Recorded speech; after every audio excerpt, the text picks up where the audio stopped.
Many of today's predictions for the future appear grim because of how badly we are damaging the planet. It seems as though we are recognizing humankind's trajectory, as it is almost unanimous among scientists that something needs to be done about our energy production.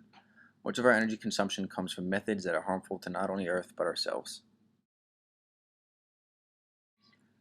The National Institute of Environmental Health Sciences reports that air pollution is the cause of numerous health effects, such as respiratory disease, cardiovascular disease, birth defects, and death.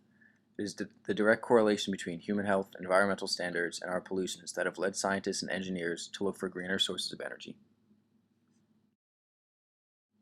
Current energy production comes mainly from petroleum and oil ignition, but as many know, this method cannot be used for long as fossil fuels are rapidly running out.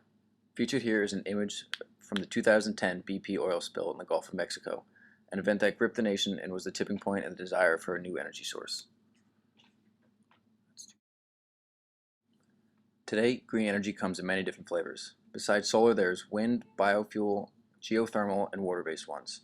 And while all are viable options, in the future will most likely be a mixture of them all, our planet's energy needs continue to grow every day. Every renewable energy source has its challenges, with some being larger than others. Every renewable energy source encounters troubling times. The smack against biofuels is that it isn't cheap enough and doesn't produce enough power, while water and wind-based sources face the same trials. There is a reason fossil fuels are used so often. They are cheap and powerful. But solar has the opportunity to replace oil as costs drop and efficiency increases. Although it has only begun to be relatively viable, harnessing the power of the sun isn't a new idea for society. At a time when people were just beginning to understand our solar system, 17th century English scientists started experimenting with solar collection devices in an attempt to better understand our sun.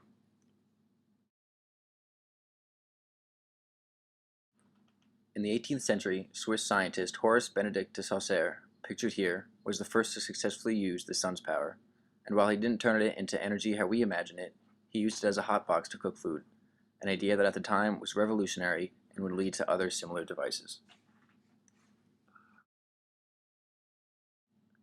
The first modern solar panel was invented in my home state, New Jersey. Bell Laboratories, as in Alexander Graham Bell, designed the first practical photovoltaic cell in the mid-50s. This new design came to be used on NASA's first permanent satellite and created an industry worth nearly $150 billion worldwide by the year 2000. Modern solar panels work through the use of the photovoltaic effect, which is a direct conversion of light into electricity at the atomic level. Certain materials have the ability to produce this effect, which causes them to absorb photons of light and then release electrons. These free electrons can then be captured and the current is then produced. When producing power, it is common to refer to kilowatts and kilowatt hours. A kilowatt is simply a power or a rate at which energy, measured in kilowatt hours, is used. Kilowatt hours is a measure of energy, like a calorie or a joule, and since energy comes in many forms, so does its units.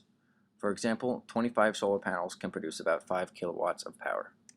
The U.S. Energy Information Administration reports that an average annual electricity consumption for a U.S. residential consumer is about 911 kilowatt hours per month.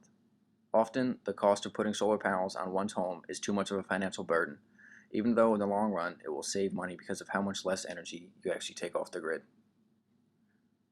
Governments and companies often don't like to see something like principal financing get in the way of an idea that is good for both the environment and economy. Many government subsidies and renting programs have been set up to help defer the cost for many middle-class families.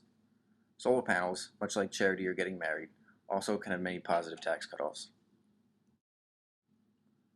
Most countries in the past 5 years have increased their solar capacities by more than 400%, with Germany leading the world in solar energy capacity at 35.5 gigawatts. The solar energy field has been accelerating at such a rapid pace in years of late that is reminiscent of the computer industry in the early 90s that are so frequently discussed when talking about technology. We have seen how it's often not just technology that affects our life, but the system as a whole, and solar power is no different.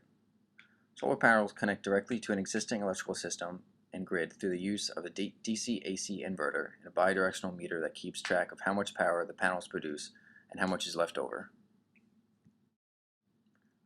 While solar power certainly seems to be on the rise, there still exist many challenges that are cause for concern. The first and most obvious is that the sun isn't always shining, and even still, some days it's stronger than others. Other problems are its inefficiency, the original cost of investment, and the connection to our already existing power grids. While most people think of solar power as something for their house, it is being used in many different fields, mainly automotive and aerospace. Pictured here is the Solar Impulse, which is a Swiss long-range experimental solar-powered aircraft. Its goal is to eventually be able to circumnavigate the planet using only solar power, a feat never before accomplished. Along with solar flight, solar-powered cars are growing in popularity too. Shown here is Stella, the first family-sized car that is powered by solar energy. Released in 2014, the Stella has a range of up to 500 miles, almost twice Tesla's electric model. While it has potential, the problem remains that it can only be charged at certain times and varies depending on how intense the sunlight is. Solar power has been growing in popularity recently because of the drop in cost for the panels that is analogous to Moore's laws in computer processors. The cost of panels has in the past 8 years gone from around 20 cents a kilowatt hour to 4 cents. And while 20 cents may not sound like a lot, it required a lot more energy and power than that to power our electronics. At this point, the last remaining hurdle is the cost and efficiency of storing the power produced from the panels. Since solar power can only be produced when the sun is shining and when it's at its brightest, storing energy for later use is just as important as actually making it. Storage is a problem for all energy production industries and something engineers are constantly working on. The demand for clean energies is propelling the solar industry forward. Fossil fuels are becoming less and less of a viable option, and I think in the next 15 years, our energy grids will become a mixed system of various green energies, with solar leading the way.